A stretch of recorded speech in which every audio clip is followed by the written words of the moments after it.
Partamos por saludar a toda la gente que nos está mirando por este video, el segundo video de una serie de videos junto al hermano Elías Loyola, mi persona, Guido Martínez. Hermano Elías, ¿cómo está? Muy bien, gracias a Dios. Es un gusto, una bendición nuevamente estar acá compartiendo este material, dándole continuidad a lo que estamos ya trabajando. Así es que muy entusiasta porque hoy día ya entramos en el meollo del asunto, entramos ya a profundizar en esta doctrina, así que invitar a los que están viendo el video que se queden, porque hoy día vamos a profundizar ya y entrar en materia. Bien, comenzamos entonces compartiendo la presentación.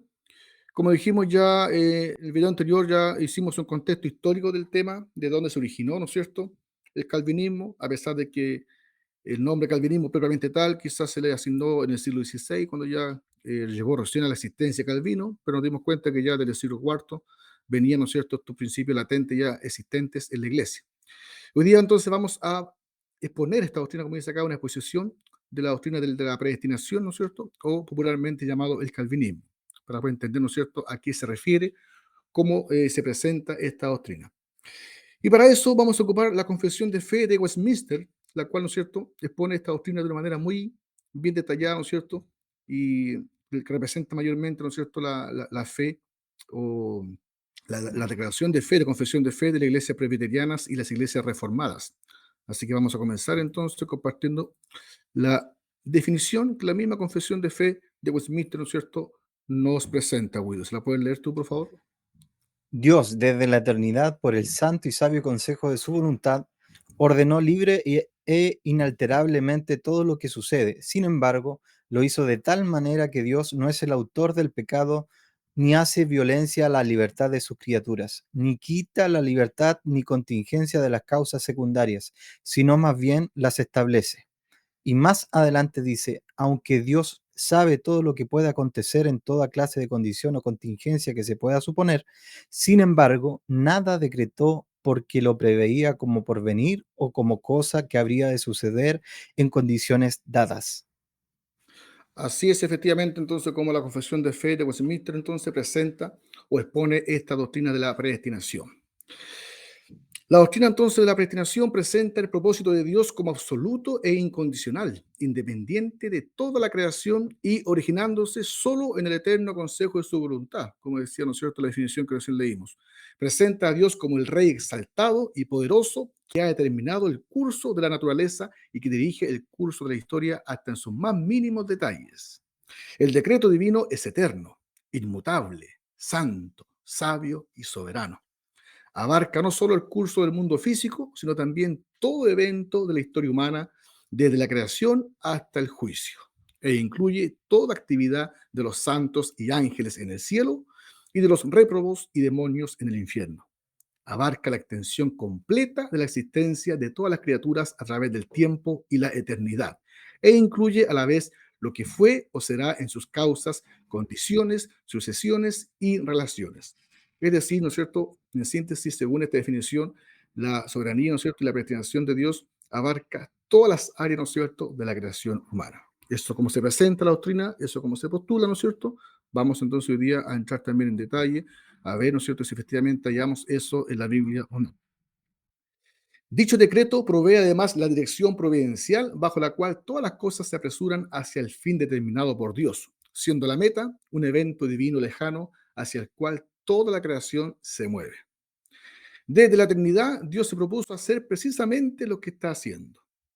Él es el gobernador soberano del universo. Y como dice una cita que quiero que Guido la lea acá, ¿no es cierto?, en la presentación de Daniel 4:35. Daniel 4:35, el que hace su voluntad en el ejército del cielo y en los habitantes de la tierra, y no hay quien detenga su mano y le diga, ¿qué haces? Sin duda, ¿no es cierto?, un texto bastante decidor, bastante, ¿no es cierto?, enfático con respecto a la soberanía, autoridad y control de Dios. El universo, por ser creación de Dios y por depender de Dios continuamente, está sujeto a su control en todas sus partes y en todo tiempo. Y nada puede acontecer contrario a lo que Dios expresamente decreta o permite. Por consiguiente, el propósito eterno no es sino un acto de predestinación o preordinación soberana, como también le llaman algunos, no condicionado por ningún hecho o cambio en el tiempo. El propósito eterno es además la base de la presencia divina de todos los eventos futuros, ¿ya? Es decir, ¿no es cierto? El propósito eterno, que Él tenga todo predestinado, es la base de su presencia, de su reconocimiento. Ya algunos intentan más adelante, vamos a ver, ¿no es cierto?, cómo la presencia de Dios, algunos intentan con esa presencia poder desmentir un poco la predestinación o poder darle una explicación. Pero acá se presenta que la predestinación es la base de la presencia divina de todos los eventos, no condicionado por dicha presencia o por cualquier cosa originada por los eventos mismos. A pesar de que así, ¿no es cierto?, pues se presenta la definición, ¿no es cierto?, de esta doctrina de la que es la predestinación, vamos también a compartir algunas definiciones también de algunos teólogos importantes de la historia, ¿no es cierto?, brevemente, para ver también cómo cada Hermano uno fue, ¿sí? Elías, en este texto de Daniel 4:35 dice, el que hace según su voluntad en el ejército del cielo y en los habitantes de la tierra, y no hay quien detenga su mano y le diga qué haces. Entonces podemos concluir con este texto que no hay nada que haga cambiar la voluntad de Dios, ni aun ni siquiera la oración, Elías. Buena pregunta, Guido. Muchas veces también, como digo, eso se presta para los entendidos. El texto justamente acá está enfatizando claramente que Él es soberano, ¿no es cierto? Y que al decir no hay quien detenga su mano, bueno, de partida el texto comienza diciendo que Él hace según su voluntad en el ejército del cielo y los habitantes de la tierra. Importante esa parte del texto porque muchas veces, muchos cristianos a veces entienden o asimilan de que Dios sí, en el cielo sin duda Dios gobierna todo, sus huestes celestiales, ángeles, arcángeles, como que allá es soberano, pero como que la tierra, no, como que la tierra el hombre gobierna, como que Dios, como que intenta meterse, no, acá el texto es claro. Dios, ¿no es cierto?, gobierna tanto en el cielo como en la tierra. Y no hay quien detenga su mano y le diga qué haces. O sea, el texto está enfatizando que Dios es soberano. Quizás el video anterior pudimos haber dado la definición de soberano, no lo dimos, pero soberano, ¿no es cierto?, según recuerdo, es quien, ¿no es cierto?, ejerce todo dominio, control absoluto, ¿no es cierto?, no tiene que rendirle cuenta a nadie, y eso solamente lo puede hacer Dios, Él es soberano. Entonces el texto está enfatizando que Él es soberano. Ahora, como dice Guido, también tu pregunta es, entonces, Dios no, nada lo puede hacer cambiar de opinión. Vamos justamente a medida que avancemos, revisando otros textos, vamos a dar cuenta que cuando Él ha determinado una cosa, dice, nada lo hará cambiar. A veces desde el punto de vista humano, como hombres podemos pensar, suponer, a veces igual leemos en la Biblia que muchos dicen, y se arrepintió Dios, porque desde el punto de vista humano parece como que Dios cambió, ¿no es cierto?, de la forma de actuar, y para nosotros pareciera ser como que es cuando un hombre se arrepiente y cambia su plan. Pero después viendo el trasfondo, viendo, ¿no es cierto?, la crisis profunda del texto, nos damos cuenta que no, que Dios no cambió. Simplemente estaba, era parte de su plan, ¿no es cierto?, que algo pasara para que, ¿no es cierto?, quizá él advirtió algo y luego cambió, como fue el caso, por ejemplo, de Jonás, cuando envió a Jonás a predicar, ¿no es cierto?, a Nínive, que venía en juicio, como el pueblo de Nínive respondió positivamente, ¿no es cierto?, a la profecía o al juicio que advirtió Jonás, se arrepintió, ¿no es cierto?, Dios postergó el juicio. Pero no es que Dios se haya arrepentido, quizás Dios justamente quiso, a través de la aplicación de Jonás, ¿no es cierto?, producir ese cambio, ese arrepentimiento en, en la ciudad de Nínive. Lo mismo ocurre, ¿no es cierto?, con el caso del rey Ezequías, cuando, ¿no es cierto?, Dios mandó al profeta Isaías a advertirle que ya que preparara su casa porque estaba pronto a irse, ya esa noche se iba. ¿Y qué hizo el rey, no es cierto? Se inclinó en su lecho, oró a Dios, clamó a Dios, y Dios le mandó al profeta que se devolviera, ¿no es cierto?, y le extendiera 15 años más de vida. Entonces nosotros podemos suponer, entonces cambió, ¿no? Quizás Dios quería conseguir esa oración, ¿no es cierto?, honesta, genuina del rey, y por eso mandó al profeta. Entonces quizás hay, para nosotros desde el punto de vista humano, hay situaciones que a veces podemos pensar, Dios cambió, o yo puedo interferir o no.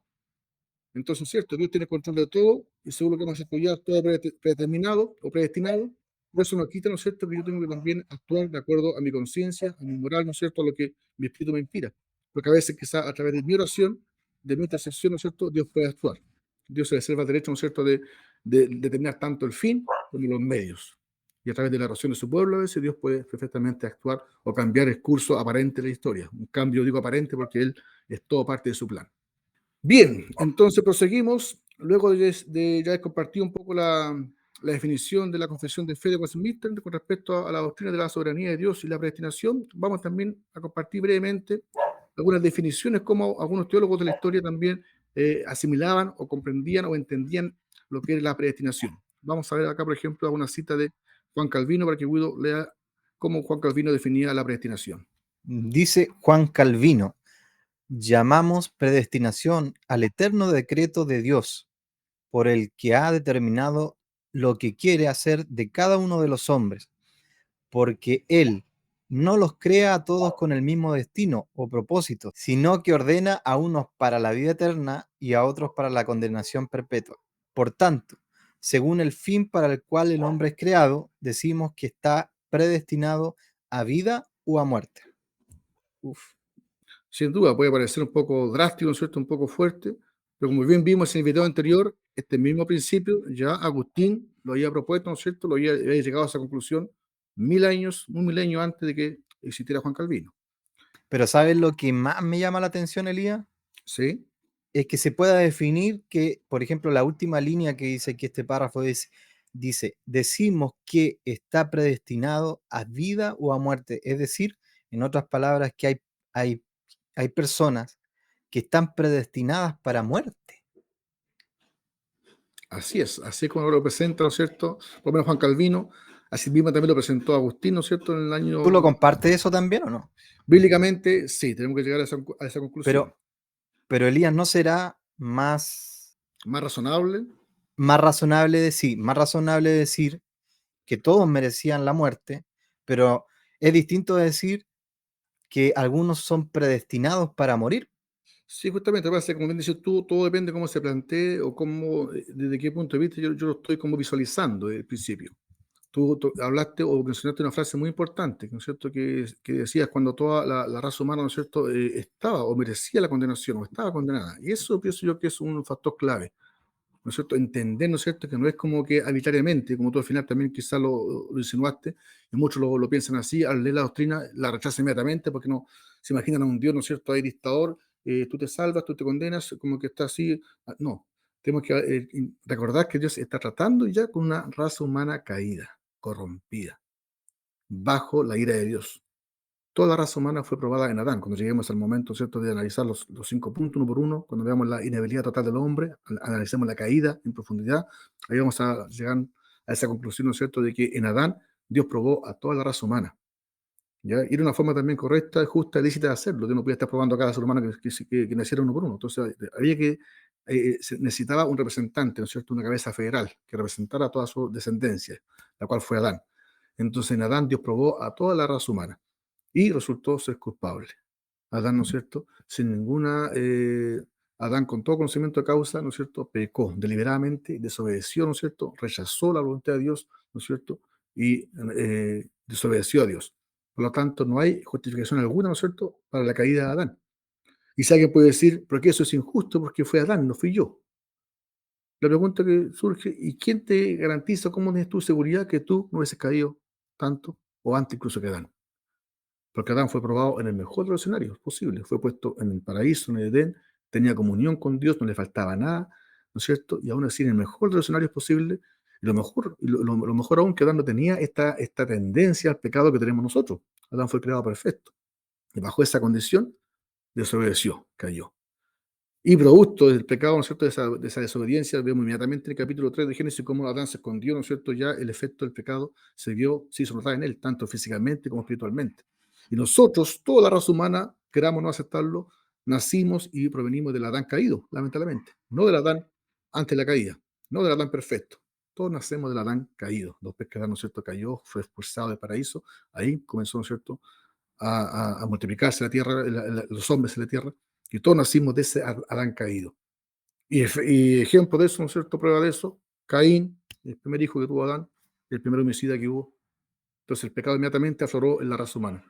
Entonces, volviendo a la pregunta de Guido, ¿no es cierto?, al planteamiento de Guido, tenemos que comprender que Dios no está tratando con una raza humana neutral, que todos nacen así neutralmente, y Dios así determina salvar o condenar a uno arbitrariamente. No, todos nacemos, dice la Biblia, bajo el pecado. Todos nacemos bajo condenación. Todos éramos hijos de ira. Entonces, en toda esta masa, ¿no es cierto?, de humanidad caída, que Dios haya elegido salvar a muchos, ¿no es cierto? Eso es, ¿no es cierto?, la gracia de Dios. Eso debemos enfatizar.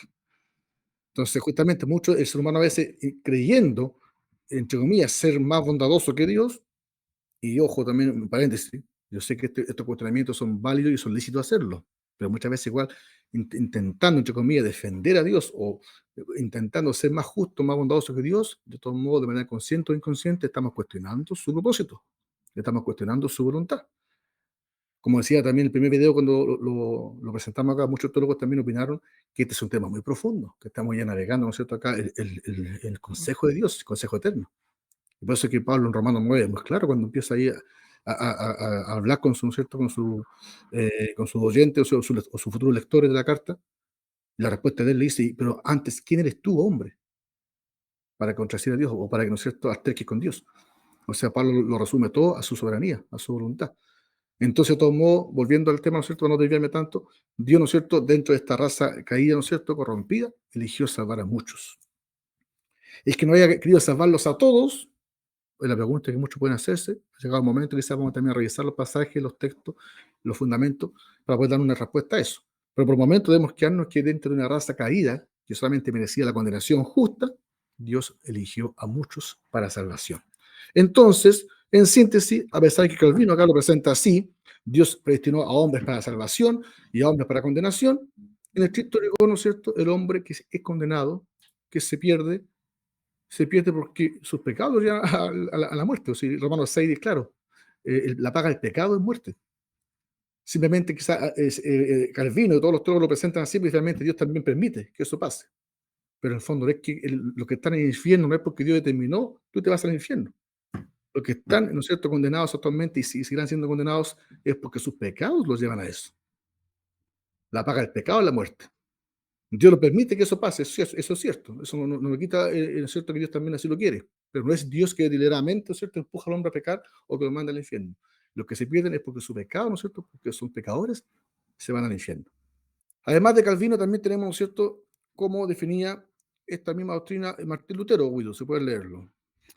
Dice Martín Lutero, todas las cosas, sean lo que fueren, proceden y dependen de la determinación divina, mediante la cual fue preordenado quién habría de recibir la palabra de vida y quién habría de rechazarla, quién habría de ser libertado de sus pecados y quién habría de ser endurecido en ellos, quién habría de ser justificado y quién habría de ser condenado.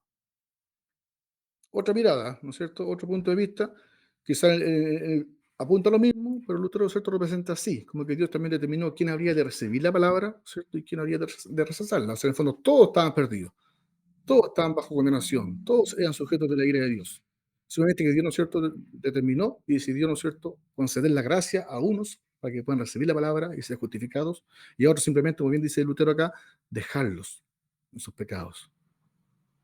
Pero no es que Dios los mandó, ellos son pecadores, ellos, ¿no es cierto?, van camino allá, por su propia, ¿no es cierto?, inclinación natural. No es que Dios, ¿no es cierto?, haya puesto en ellos el deseo de pecar o que Dios lo incita a pecar. Y finalmente también tenemos una tercera definición también de Melanchthon, amigo también de Lutero. ¿Qué decía Guido? Todas las cosas acontecen conforme a la predestinación divina, no solo nuestras obras externas, sino aún nuestros pensamientos. Y añade, no existe tal cosa como la suerte, ni la fortuna, y no hay manera más fácil de adquirir el temor de Dios y llegar a depositar toda nuestra confianza en Él que llegando a conocer a fondo la doctrina de la predestinación. Así es. Y efectivamente, bueno, acá Melanchthon, ¿no es cierto?, se va más que la salvación del hombre, confirma que todas las cosas en el mundo, ¿no es cierto?, están predestinadas por Dios. Y eso en el fondo es como que yo sé que la piedra, ¿no es cierto?, que molesta a todos en el zapato es simplemente la predestinación en cuanto a la salvación de las personas, del hombre. Pero aquí, ¿no es cierto?, también, como dice este autor, bíblicamente la predestinación, ¿no es cierto?, abarca todas las áreas de la vida. Y dentro de todas las áreas de la vida, de la creación, también se enmarca sin duda la salvación del hombre. Queramos o no aceptarlo. Muchas veces cualquier cristiano va a aceptar de buena primera, sí, Dios es soberano, y Dios tiene todo predestinado, sí, porque las profecías se han cumplido tal como Él la anunció. Todo el mundo como que acepta, entiende fácilmente eso, lo digiere con facilidad. Pero cuando llegamos a la salvación del hombre, ahí como que está el problema. Ahí como que solamente en esa área como que no quieren aceptar que Dios también tiene predestinado la salvación. Como que no, eso depende del hombre. Entonces, si nos damos cuenta aquí, este autor está diciendo que todas las cosas están predestinadas por Dios. Y al decir todas las cosas, eso también, para bien o para mal, nos cueste o no aceptarlo, incluye la salvación del hombre, como vamos a ver más adelante. Bien, de todos modos, avanzamos un poquito. Dice otro autor, Bishop, lo siguiente: aunque el mundo parezca moverse al azar y las circunstancias parezcan estar amontonadas de manera confusa y desordenada, no obstante, Dios ve y conoce las relaciones entre todas las causas y sus efectos, y las dirige de manera tal que hace de todas las aparentes inconsistencias e incompatibilidades una perfecta armonía.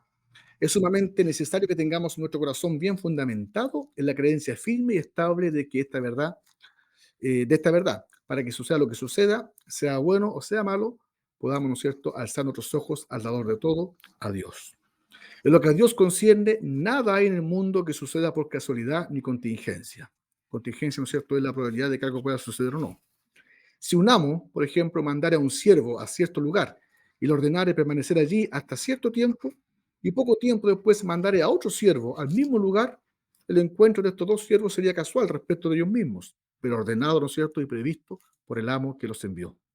Para nosotros todas las circunstancias suceden inesperadamente, pero no así para con Dios. Él prevé y establece todas las eventualidades. Yo te mencionaba, si no me equivoco, en algún momento, Guido, el ejemplo cuando uno va manejando, ¿no es cierto? En tu vehículo, en el automóvil, de repente te encuentras con una recta. Y tú puedes ver, ¿no es cierto?, bastante trayecto, ¿no es cierto? Uno puede ver con facilidad, se puede adelantar o no, porque hay una recta bien extendida. Pero aún así, ¿no es cierto?, con todo, yo solamente puedo ver hasta donde mis ojos, mi vista me lo permite. No conozco más allá de lo que sigue. Pero Dios, ¿no es cierto?, como que va arriba, como que va en un helicóptero. Él ve todo, conoce el fin del camino. Yo solamente me voy encontrando con ciertas circunstancias en el momento, no conozco el fin del camino, pero él lo ve todo. Él prevé todo lo que va a pasar porque Él así lo ha diseñado. Esto es, pues, en términos generales, el concepto de la predestinación, como ha sido sostenido por los grandes teólogos de las iglesias presbiterianas y las iglesias reformadas. Te invito entonces, Guido, ahora que luego de haber presentado, ¿no es cierto?, brevemente esta doctrina, ¿no es cierto?, esta posición de la doctrina, vamos entonces ahora inmediatamente a las pruebas bíblicas, ¿no es cierto?, para poder intentar fundamentar o refutar esta doctrina. ¿Qué nos dice la Biblia con respecto a la predestinación? ¿Ya? Comenzamos entonces, Bueno, Guido, con la lectura bíblica. en Hechos 4, versículo 27 al 28. Versículo 27 y 28. Porque verdaderamente se unieron en esta ciudad contra tu santo Hijo Jesús, a quien ungiste Herodes y Poncio Pilato con los gentiles y el pueblo de Israel, para hacer cuanto tu mano y tu consejo habían antes determinado que sucediera. Clarísimo, muy claro. Así es. Yo tengo ahí, ¿no es cierto?, obviamente la Mm, negrita, lo destacado es de mi parte, pero justamente nos enfatiza que ya, ¿no es cierto?, era parte del plan. Y ojo acá, en este primer texto bíblico, ¿no es cierto?, vemos ya cómo claramente la Biblia, Guido, nos presenta estas dos aristas, ¿no es cierto?, estos dos polos que para muchos son opuestos, como lo es la responsabilidad del hombre, ¿no es cierto?, y la soberanía de Dios. Ahora dicen, ¿cómo se puede conjugar eso? Si el hombre tiene libertad, ¿no es cierto? ¿Cómo entonces se puede entender la soberanía de Dios? Y si Dios es soberano, entonces el hombre no es libre. Pero acá vemos cómo Pedro, ¿no es cierto?, en sus palabras, ¿no es cierto?, atribuye la responsabilidad a, ¿no es cierto?, a Poncio Pilato, a los gentiles y al pueblo de Israel, que ellos mataron al Hijo de Dios, ¿no es cierto? Entonces igual nos deja libre de la responsabilidad. Pero luego dice que ellos hicieron cuanto tu mano y tu consejo habían antes determinado que sucediera. mm. Entonces, la pregunta del millón, ¿cómo compaginamos eso? A medida que vamos avanzando en este tema, esperamos, ¿cierto?, poder dar una respuesta. Pero lo importante, estamos aún como sentando las bases, debemos aceptar que la Biblia, por un lado, habla de la responsabilidad del hombre y también, sin duda, deja en claro la soberanía de Dios. Otra cita tenemos Efesios 1:5, que dice, en amor, habiéndonos predestinado para ser adoptados hijos suyos por medio de Jesucristo, según el puro afecto de su voluntad. ¿Qué te parece este texto, Guido? Revelador, muy, muy, muy impactante saber que fuimos predestinados por el puro afecto de su voluntad. Eso es, Eso es increíble saber de que no teníamos nada que ofrecer y solamente por el puro afecto de su voluntad, sin nada que nosotros pudiéramos haber hecho, Él nos predestinó. sin Increíble. duda, y a pesar de que es un puro verso nomás, ya que este verso llamo como el corazón, ¿no es cierto?, la materia prima de esta doctrina. Nos vamos a dar cuenta que no es solamente un texto, hay muchos textos más, pero acá ya este texto está hablando del concepto de predestinación, habiéndonos predestinado. Hay mucha doctrina incluso que se fundamenta o intenta fundamentarse en la Biblia y a veces no siempre están los conceptos propiamente tal. ¿Ya? Pero aquí dice sí, acá habla de predestinación. La Y Biblia, ¿no es Elías, y cierto? fíjate en Sí, algo interesante, cómo comienza el versículo, dice, en amor, habiéndonos predestinado. O sea, el motor de todo, este es el amor. Pero también cae una pregunta ahí. ¿Qué pasa con los demás? ¿No había amor? ¿No actuó en amor con ellos? Es que como dice, o como decía ya el fallecido teólogo, ¿no es cierto?, Archie Sproul, Dios solamente se muestra de dos maneras con la raza humana, Guido. Como dijimos antes, ¿no es cierto?, hace un momento atrás, Dios no está tratando con una raza humana neutral y arbitrariamente decide salvar a uno, condenar a otro. Dios ya está tratando con una raza humana caída, que justamente merece el castigo por sus pecados. Porque el hombre nace, ¿no es cierto?, con una tendencia al pecado y a medida que va creciendo no hace más que pecar. Tiene libertad no solamente para pecar, como dice Lutero en su libro La esclavitud, ¿no es cierto?, de la libertad. Solamente el hombre es libre para pecar. Entonces, bajo esa premisa, ¿no es cierto?, Dios solamente se muestra de dos maneras. Justo con los que se pierden, con los que se condenan, y misericordiosos con los que salva. Pero en ningún momento Dios es injusto, porque nadie merecía salvación. Si toda la humanidad completa hubiese sido condenada, Dios seguiría siendo justo, porque es condenada por sus pecados. Dios, pues, como bien enfatizaste tú, y muy bien ese alcance, comienza diciendo en amor. No dice en deuda, no, en amor. Él no tenía ningún deber hacia la humanidad. Dios o se muestra justo con los que se pierden o misericordioso con los que decide salvar. En ningún momento Dios es injusto. Entonces, igual, por eso antes comentaba diciendo, o comenzaba diciendo que es cierto, hasta cierto punto puede ser válido, lícito cuestionarse, ¿no es cierto?, preguntarse, pero cierto, hasta cierto punto, porque después uno empieza a indagar demasiado, ¿no es cierto?, estamos como cuestionando a Dios. Y a pesar de que nuestra capacidad mental es limitada, finita como ser humano, no podemos comprender todo el misterio de Dios, pero sí también junto con entender por la Biblia que Dios es soberano, también entendemos que es un Dios justo, es un Dios amoroso, bondadoso. Entonces, ningún atributo, ¿no es cierto?, elimina al otro. Es soberano, pero también a la vez es un Dios justo. Por lo tanto, yo descanso en que en su soberanía Él no va a hacer nada injusto. Él nunca va a actuar como yo, nunca va a actuar con malicia, porque es un Dios soberano, pero también es un Dios bondadoso, justo, amoroso. Entonces, si hay algo, en algún aspecto, una faceta que yo estoy presintiendo que Dios parece que está siendo injusto, parece que Dios está actuando mal, es sin duda porque yo no estoy comprendiendo bien. Yo no conozco todo su pensamiento, no conozco todo el plan, el propósito detrás, pero sí tengo la Sus, confianza de, sí, sus pensamientos son más elevados así es, que tú los dices ahí. nuestros. Así como está el cielo y la tierra, así son más altos mis pensamientos que los tuyos, dice Dios. Entonces, yo quizás puedo pensar a veces, humanamente, que aquí Dios parece que se está equivocando, parece que está siendo injusto, pero sabemos que no es. Dios no es injusto. Por lo Es tanto, es un poco más probable pensar que nosotros nos estamos equivocando, ¿verdad? sin duda, Es si en como algún un poco más momento, lógico, tiene como más lógica. si estoy cometiendo mal un texto o está dejando, entre comillas, mal parado a Dios, es porque me falta a mí información, me falta a mí, ¿no es cierto?, conocimiento. Entonces, insisto, este texto ya estaba diciendo que fuimos predestinados para ser adoptados hijos suyos, ¿ya? Por medio de Jesucristo, el fin y el medio. Y como bien decías tú también, Guido, al final enfatizaste muy bien, ¿según qué? ¿Según la fe que íbamos a tener en Él? ¿Según lo que iban a creer No. en Él? No, El según el puro puro afecto. afecto de su voluntad. El video pasado también lo enfatizamos y decíamos eso, como muchos también decían, gracias a Dios que la salvación depende de Él. Porque también la misma palabra del Señor nos dice que eh, engañoso más que todas las cosas es el corazón del hombre. Entonces, si dependiera de nosotros, ¿no es cierto?, nuestra salvación, o que si nosotros finalmente decidiéramos creer en Dios, y como dice, parece que no está puesto acá dentro de este listado de citas, pero como lo que tú estás comentando, se me vino a la mente Tito 3:5, que dice, nos salvó y enfatiza, no por obra de justicia que nosotros hubiéramos hecho.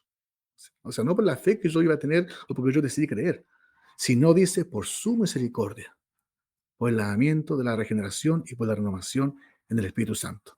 O sea, Tito, Pablo hablando de Tito, ¿no es cierto?, que deja claro, enfatizado, ¿no es cierto?, que nos salvó no por obras nuestras, como dice acá, ¿no es cierto?, sino según el puro afecto de su voluntad. Bien, avanzamos. Vamos, Siguiente texto, Guido. veamos. Efesios 1:11 dice, en él asimismo tuvimos herencia, habiendo sido predestinados conforme al propósito del que hace todas las cosas según el designio de su voluntad. Nuevamente los mismos conceptos, ¿no es cierto? En él habiendo sido predestinados. Entonces alguien puede decir, no, quizás lo comprenden mal. Bueno, de partida debemos aceptar que está explícito en la Biblia que fuimos predestinados. Si alguien dice que no es así como se debe entender, al que entonces quizás puede ser, estamos fallando, pero aquí la Biblia claramente dice que fuimos predestinados, ¿no es cierto? Y nuevamente conforme al propósito del que hace todas las cosas según el designio de su voluntad. Nuevamente lo confirma. Siguiente cita tenemos Romanos 8, 29, 30, ¿no es cierto? Una cita muy famosa que dice, porque a los que antes conoció, también los predestinó, para que fuesen hechos conforme a la imagen de su Hijo, para que Él sea el primogénito entre muchos hermanos. Y a los que predestinó, a esto también llamó. ¿No se da cuenta? Solamente llamó a los que Él predestinó. A los que llamó, a esto también justificó. Y al que justificó, a esto también glorificó. A pesar de que aún no estamos glorificados, pero Pablo acá, ¿no es cierto?, lo da como hecho, lo da como que es seguro que vamos a ser glorificados. También confirma esa seguridad, porque ya estaban predestinados, ¿no es cierto? Y eso, solamente a esos mismos que predestinó fueron los que llamó, no a otros, Y, y este versículo también muestra que Dios hace una obra completa, porque mira, sin duda. empieza conociendo y termina glorificando, se hace una obra completa, los conoce, los Mm. predestina, Lo los justifica. llama, y los Mm. justifica y los glorifica, una tarea completa, no hace cosas a media. Esta cadena de oro que le llaman muchos, ¿cierto?, teólogos a esta seguidilla, ¿no es cierto?, de sucesos, de eventos que Dios hizo, en todo momento dejan claro que está hablando del mismo grupo de personas, a los que conoció, a estos también los predestinó, a esos que predestinó fue los que llamó, a esos mismos grupos que llamó fue los que justificó, y esos son los que va a glorificar. Está todo enlazado, hablando siempre del mismo grupo de personas. Siguiente texto, Guido. Está en Primera de Corintios 2:7. Dice, más hablamos sabiduría de Dios en misterio, la sabiduría oculta, la cual Dios predestinó antes de los siglos para nuestra gloria. Ahí nuevamente tenemos el concepto, ¿no es cierto?, de esta sabiduría que Dios la predestinó antes de los siglos para nuestra gloria. Siguiente texto, también que habla de predestinación, dice Hechos 2:23, a este, entregado por el determinado consejo y anticipado conocimiento de Dios, prendisteis y matasteis por manos de inicuos, crucificándole. Lo mismo que decía también en Hechos 4, ¿no es cierto? Acá también Muy se similar. confirma justamente que según el determinado consejo de Dios, ¿no es cierto?, y anticipado conocimiento, o sea, todo se dio porque Dios así lo quiso, pero también nuevamente responsabiliza a los hombres. Prendiste y mataste, le dice. Siguiente texto, Guido. Hechos 13:48 dice, los gentiles, oyendo esto, se regocijaban y glorificaban la palabra del Señor y creyeron todos los que estaban ordenados para vida eterna. Un tremendo texto, Guido. Muchos hoy en día, ¿no es cierto?, cristianos piensan que, ¿quiénes son los que son ordenados para vida eterna? Los que creen, dicen algunos. O el pensamiento no dice que los que creen, ¿no es cierto?, obtienen vida eterna. Pero acá el texto o la Biblia lo presenta al revés. Creyeron los que estaban ordenados para vida eterna. ¿Te das cuenta? Pablo predicaba, ¿no es cierto? Y los gentiles, ¿no es cierto?, Mm. escucharon, pero solamente creyeron, ¿quiénes? Los que estaban ordenados para vida eterna. Y Solamente. este versículo es una refutación a aquellos que dicen de que ¿para qué vamos a predicar si ya están los ordenados se van a salvar? Perdón, los predestinados se van a salvar. Y este versículo muestra claramente que no se van a salvar de otra forma que no sea a través de la palabra de Dios. Sin duda, muy bien, Guido, lo que tú acabas de comentar, porque también lo presentamos en el primer video con respecto a las refutaciones, que más adelante vamos a llegar también a ese punto una por una, pero ya adelantándonos un poquito a eso, Mm. muchos refutan esta teoría o esta doctrina, ¿no es cierto?, pensando en que, entonces, ¿cómo, ¿qué vamos a predicar? Pero como bien dijiste tú en tus palabras, en el fondo Dios determinó el fin como también el medio. Solamente se van a salvar, ¿no es cierto?, los que Dios ha escogido desde la eternidad para salvación. Pero ninguno de ellos Y se va a hay, salvar si no es por Cristo. Avanzamos. Efesios 2:10 nos dice, porque somos hechura suya, creados en Cristo Jesús para buenas obras, las cuales Dios preparó de antemano para que anduviésemos en ellas. Y ojo, Efesios 2:10, como decía un predicador, está después de Efesios 2:9 y después de Efesios 2:8. ¿Y por qué enfatizo eso? Porque Efesios 2:8 nosotros nos dice que somos salvos por gracia, ¿ya? No por obras, dice, para que nadie se gloríe. Pero luego acá el versículo 10 agrega, pero fuimos salvos para buenas obras, ¿no es cierto?, las cuales Dios preparó de antemano para que anduviésemos en ellas. O sea, las obras son la evidencia, son la consecuencia de haber sido salvos, pero no son el medio, no son la causa. Y como ya lo hemos leído, ¿no es cierto?, solamente por su puro afecto de su voluntad, ¿no es cierto?, como dice Tito, nos salvó no por obra de justicia que nosotros hubiésemos hecho, solamente por gracia, ¿no es cierto?, mediante la fe. Pero acá dice que también fuimos salvos para buenas obras, las cuales Él preparó de antemano también para que anduviésemos en ellas. de hecho, Elías, mm, gracias a esta discusión, ¿cierto? Que en el siglo XV, siglo XIV, debido a que se discutía si la salvación era a través de la fe o de la fe y las obras, es que nació la iglesia cristiana reformada, gracias a esa discusión, ¿cierto? El que sin ir más lejos, es cierto, a pesar que hoy en día se habla bastante a veces de Martín Lutero, sobre la reforma, pero muchos, es como dices tú, ignoran de que el meollo central de esta división, ¿no es cierto?, de esta crisis, de esta reforma, era puntualmente esto, la salvación. Porque la iglesia ya católica, ¿no es cierto?, venía ya hace tiempo ya desvirtuando la salvación, la gracia que la iglesia la estaba administrando, ¿no es cierto?, según su voluntad, y impartía gracia según los sacramentos, entonces era más salvo menos salvo, los peles de urgencia, que el perdón de pecados se podía comprar. Entonces, todo finalmente desvirtuó la gracia, desvirtuó la salvación. Y eso fue lo que finalmente los reformadores, ¿no es cierto? No fue solamente Lutero, Lutero fue, en el fondo, el que detonó la bomba, pero toda esa crisis, esa reforma era una bomba de tiempo que se venía acumulando desde la Edad Media, del año 500 hasta el año 1500.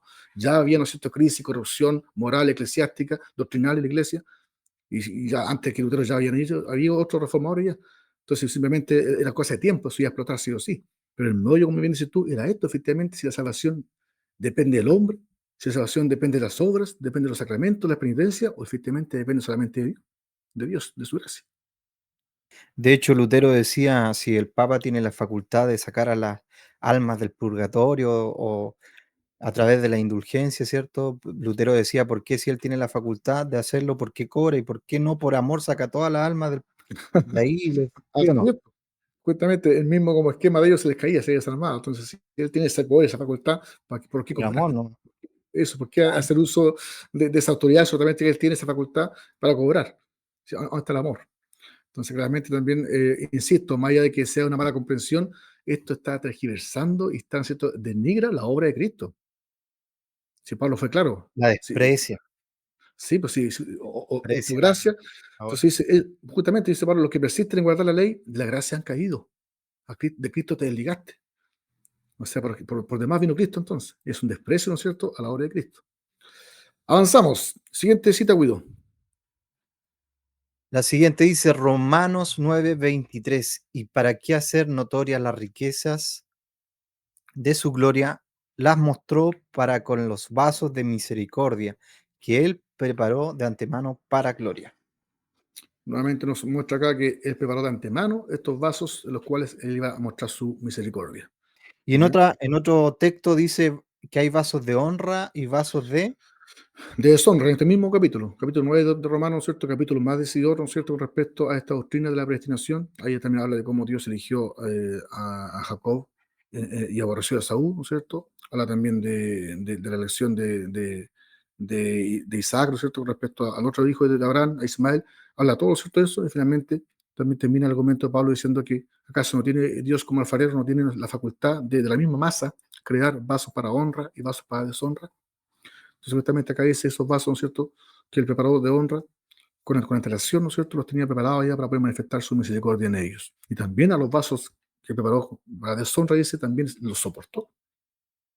¿Cuánto tiempo soportó, ¿no es cierto?, el pecado de la gente del impío, ¿no es cierto?, que está constantemente viviendo en sus pecados. Salmo 139:16 nos dice, mi embrión vieron tus ojos y en tu libro estaban escritas todas aquellas cosas que fueron luego formadas sin faltar una de ellas. ¿No es cierto? Solamente enfatizando que todo ya estaba escrito en su libro, por así decirlo, ¿no es cierto? Ya estaba, era parte de su plan, todo estaba predestinado, no faltó nada de lo que él ya sabía que se iba a formar. Siguiente texto, Guido.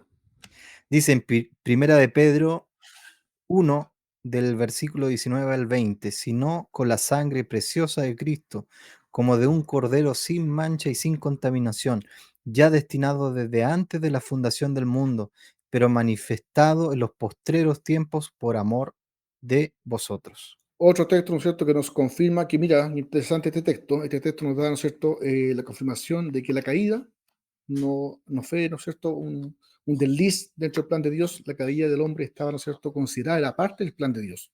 ¿Por qué? Porque acá dice que Jesucristo, ¿cierto?, ya estaba destinado desde antes de la fundación del mundo como el cordero sin mancha que iba a expiar nuestras faltas. Entonces, si el remedio estaba antes de la enfermedad previsto, la enfermedad era parte del plan. Entonces, justamente, la caída de Adán y Eva no sorprendió a Dios, no fue algo inesperado. Era parte del plan perfecto de Dios. Muchos pueden cuestionar, pero ¿cómo Dios iba a permitir el pecado? ¿Cómo Dios permitió eso? Insisto, nuestra mente humana no es capaz de mencionarlo todo, pero sí la Biblia nos dice que Jesucristo estaba preparado desde antes de la fundación del mundo. Antes que el mundo fuera creado, ¿no es cierto? Mucho antes que Adán fuera creado, ya Jesucristo estaba destinado para ser el Cordero que iba a expiar nuestras faltas. Así es. Y ya estamos terminando, ya la última cita que nos queda. Segunda Timoteo 1:9 nos dice, ¿quién nos salvó y llamó con llamamiento santo, no conforme a nuestras obras, sino según el propósito suyo y la gracia que nos fue dada en Cristo Jesús antes de los tiempos de los siglos? Mira, qué interesante cómo este texto, ¿no es cierto?, sintetiza completamente lo que hemos estado en este video hablando. ¿Quién nos salvó? ¿No es cierto? No es que nosotros nos salvamos, Él nos salvó, ¿ya? Con llamamiento santo, decía Romanos, a los que llamó, antes los predestinó, ¿no es cierto? Y confirma, no conforme a nuestras obras. Mira que está todo aquí legado. O sea, ¿no es cierto? Él nos salvó con llamamiento santo, no conforme a nuestras obras, sino nuevamente lo que decía también en Efesios, según el propósito suyo y la gracia. En el video anterior definíamos gracia, ¿te acuerdas? Gracia era un favor inmerecido. Cuando nosotros merecíamos todo lo contrario, condenación eterna, ¿no es cierto? Castigo, pero la gracia, ¿no es cierto? Por su gracia nos salvó. Y esta gracia, ¿cuándo nos fue dada? En Cristo Jesús, dice, antes de los tiempos, los siglos. O sea, no desde que creímos. Fuimos salvados, ¿no es cierto?, por gracia antes de los tiempos de los siglos. Su predestinación. Eso es. Llegamos finalmente entonces, Guido, al final de este video y vamos a compartir ahora algunas conclusiones, ¿no es cierto?, con respecto a lo que hoy día hemos estudiado o hemos avanzado. Hoy día entonces profundizamos en la exposición de esta doctrina de la predestinación, cómo la presentan, ¿no es cierto?, algunas iglesias, algunas confesiones de fe, cómo la presentan algunos teólogos, ¿no es cierto? Revisamos varios textos bíblicos, varias citas bíblicas, y ahora vamos entonces, en virtud de eso, a concluir lo siguiente. Primero, la Biblia ciertamente habla de la predestinación. Hemos revisado varios textos en donde explícitamente incluso se ocupa el concepto predestinados, ¿no es cierto? Fuimos predestinados habiéndonos predestinado. O sea, la Biblia sí podemos decir con seguridad que habla de la predestinación. No es una palabra, un concepto, un término que no se utiliza en la Biblia. Sí está presente. La predestinación bíblica abarca completamente todas las áreas de la existencia. Y si es así, entonces, incluyendo la salvación de los hombres. Vimos varios textos que no solamente hablan de la predestinación en términos generales, sino que también, ¿no es cierto?, que esa predestinación incluía la salvación, nos salvó, ¿no es cierto? Muchas veces hablamos de esos textos que nos salvó, habiéndonos predestinado para salvación o para ser hijos suyos. Otra conclusión, la Biblia habla constantemente de elección en cuanto a la salvación. ¿Se te das cuenta? Nos salvó, ¿no es cierto? Constantemente habla también que fuimos salvados, ¿no es cierto?, en base a una elección de Dios. Él nos eligió para salvación. Otra conclusión dice que leemos reiteradamente de los elegidos de Dios. En contraste, no hallamos fundamento bíblico para la idea que es el hombre quien escoge a Dios. Como decíamos en el video anterior, que era parte del debate, ¿no es cierto?, de Pelagio contra Agustín, Erasmo contra Lutero, ¿no es cierto?, que no es Dios quien elige al hombre, sino que es el hombre quien elige a Dios. Acá vemos constantemente que a los que él llamó, a los que conoció, a los que predestinó, a eso lo llamó, lo justificó, a los escogidos de Dios. Entonces, Él nos escogió, habiéndonos predestinado. O sea, siempre es Dios quien toma la iniciativa. Dios es el que nos salvó. Él es el que nos llama. Entonces, Él es el protagonista. así es, justamente. Y la última conclusión, la Biblia afirma que la elección de Dios es solo por su gracia, como lo vimos constantemente, según su voluntad y propósito. No está supeditada a alguna condición u obra del hombre. Nos pusimos ya el texto de Tito 3:5, porque yo también te lo leí, ¿no es cierto? Y también acá teníamos el de Timoteo, ¿no es cierto?, que dice, no por obra de justicia que nosotros hubiésemos hecho, solamente por su gracia. Así que ya con lo que llevamos hoy día, creo que dimos un paso muy importante, muy significativo en este video, porque ya, ¿no es cierto?, estamos dejando claro, sentado, de que ciertamente la Biblia habla de la predestinación de Dios. No podemos ignorar que hay cosas que están predestinadas.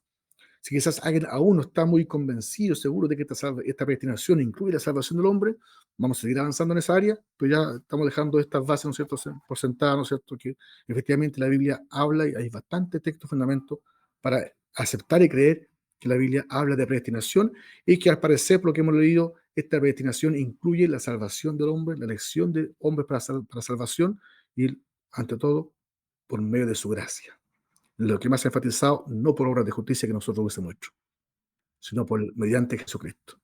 En el Cristo de Guido somos salvos por obras, pero no por las obras nuestras, por la obra de Jesucristo. Así es, hermano Elías.